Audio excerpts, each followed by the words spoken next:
Joe Rossonero with the front line with Joe. Once again, let us go into the breach. Justin Trudeau cites the division which he created. Play the clip. So yeah, it's not an easy time to be a politician. This is a time where politics is divided and toxic in so many ways. Divide and conquer, right out of the playbook of rules for radicals. Listen to what I'm saying. If they divide you, if the media continues to control you, you will remain on the plantation. Ultimately, that's the name of the game. It's not about liberal versus conservative. It's about the establishment versus the people. People have to open their eyes. Power is not given. It's taken. It's time for you to take it back. This is unacceptable news. Justin Trudeau's at an AI conference in Montreal. He's checking out robots. Play the clip. Le commerce de bétail, la santé, etc.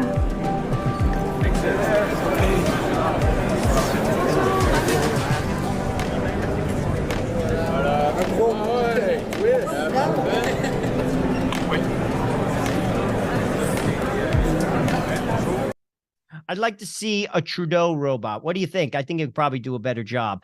And frankly, we wouldn't have to listen to a lot of the nonsense. But then again, I don't think they can get the hair right. And Justin will probably protest that because the hair is part of the whole deal.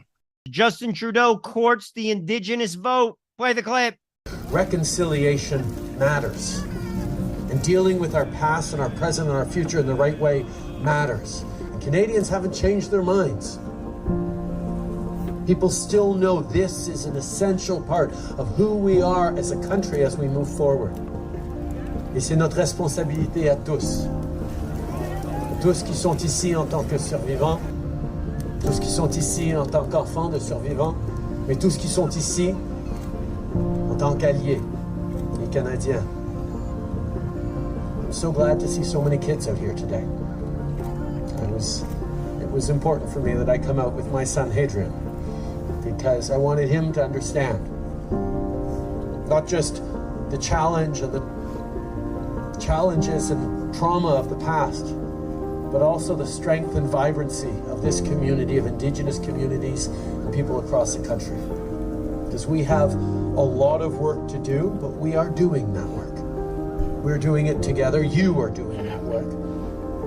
And there's a lot more to do. But every single day, we will walk that path together, and we will create a better future. Thank you very much. Instead of speeches, I would have preferred him wearing the headdress and doing a dance. I think that would have been more effective, Justin. Rethink it. Then you'll get the votes. Jordan Peterson breaks it down. He says politicians do nothing more than sample opinion polls. Play the clip. He's doing, you see, the thing about him and his minions is I don't trust them at all.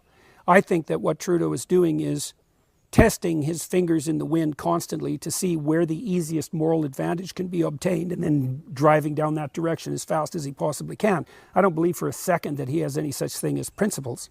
It doesn't look, because I don't think anybody who lies with every single word and gesture ever has principles. And I know, for example, this was definitely true during the pandemic. And this was true not only of the Liberals, Trudeau's party, but also of the Conservatives and the Socialists, is that during the pandemic, all our politicians did nothing but sample opinion poll constantly and then derive policy as a consequence of sampling the very people that they frightened with their propagandistic idiocy, and then produce policy and then pretend as an outright complete bloody lie that it was the science leading it. And that's how Trudeau governs in relationship to everything. He looks for the easiest moral advantage. We're saving the planet. It's like, yeah, I don't think so, buddy.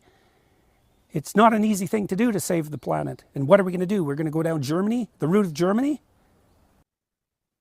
Peterson gets it. Sadly, politicians do not reflect what true leadership is. Leaders lead from the front. They don't lead from the back. They don't stick their finger in the air and gauge the temperature and then move forward with ideas that, frankly, are nothing more than candy.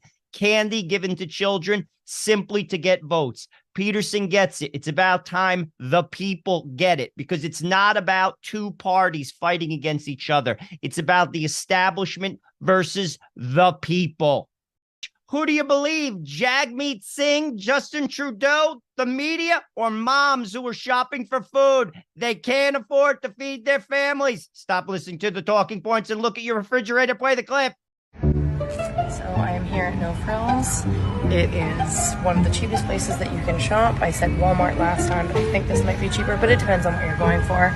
But I am floored at what butter is, because that's what I came here today for, and I'm not sure where else to shop that's cheaper. So if you have somewhere, please put it down in the comments, because this is what I'm finding. So our no-name butter brand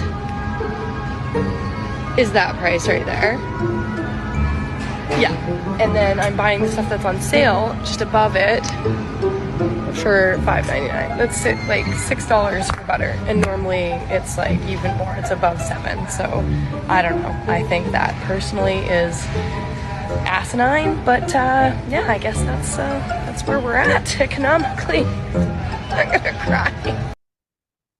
Ultimately, rhetoric is not going to put food on your table. The rebate isn't covering it. And frankly, they want you on a universal income. Then you'll be on the plantation forever and ever. Know why? Because poor people are easily controlled. Canada, take a look at this dog. He's showing you what to do. Play the clip. The man who turns around when he realizes the mistake he has made is the most progressive. Danielle Smith sets the record straight. No one's touching your pension. Of course, the mainstream media has to gaslight. They have to deflect and they have to distract. Play the clip. I want to talk about the rest of Canada for a moment, who might see you with your Sovereignty Act, the prospect, the door still being open to pulling out of the Canada Pension Plan, and worry that a Smith government would be bad for national unity. Would those folks be wrong? Look, no one is touching anybody's pension. Pension belongs to pensioners. It belongs to Albertans, and no one is going to be touching their pension. That's another example of the misinformation that the NDP keeps spreading because they don't want to talk about their record. Will you stop touching me? Stop touching me. We haven't done this in a while. Let's go to the streets of Vancouver. Let's see how things are going. Play the clip.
Eight years of Trudeau, 8 years of leftist policies. This is what you get. Basically, Canada and America, for that matter, in its big cities are turning into banana republics. You have the uber rich and the poor. The middle class is disappearing. Oh, we're for the middle class. Oh, we're going to create jobs. Oh, we're going to create affordable housing. Yeah, whatever. That's what we say in New Jersey. Whatever. Justin Trudeau is hurting your troops. Don't take it from me. Take it from a general. Play the clip. This is what Justin Trudeau and his Liberals are doing to our Canadian Armed Forces. Listen to the Chief of Defence Staff, General Wayne Eyre, tell it like it is. There's no way that you can take almost $1 billion out of the defense budget and not have an impact. So this is something that we're wrestling with now. And I do know what the overall serviceability rate of Army vehicles is, and it's not good. And it goes down to a shortage of spare parts, national procurement funds, and technicians. The difference between our authorized strength and our total strength, the regular force, is 7,862. For the reserve force, it is 7,605. You add that up, it's just shy of 16,000 short in the total force. If we were to consume munitions, the same rate that we're seeing them in Ukraine, we would be out in some cases in days. and it would take years to restock. We're about somewhere in the neighborhood of 5,000 to 7,000 housing units short across our footprint, given our current size. Make no mistake about it, the Canadian Armed Forces needs to remain that force of last resort, but more and more frequently we're being called upon as a force of first choice. Our people see the degrading, declining security situation around the world, and so trying to explain this to them is very difficult. Once again, don't take it from me, take it from a general, and he's bald, which makes him even better. A bald general is a general you listen to. Patton was bald. Frankly, maybe we should shave Justin Trudeau's head. Maybe he'd look better bald. What do you think? Put your comments in the chat. Canada needs inspiration. What's more inspiring than a young kid playing hockey? And he's blind. Play the clip. This is Gary. He is 100% blind, and he plays goalie for the Canadian blind hockey team. The only way to track the puck is from the noise that it makes when the players stick handle it. That save was made without him even being able to see the puck. This is what it sounds like. It's a little bit bigger than normal puck, has a little rattle inside. It takes a beating if you put it off the post. A light shines in the darkness, and the darkness cannot overcome it. Canada, never give up hope. Canada, never give up your faith.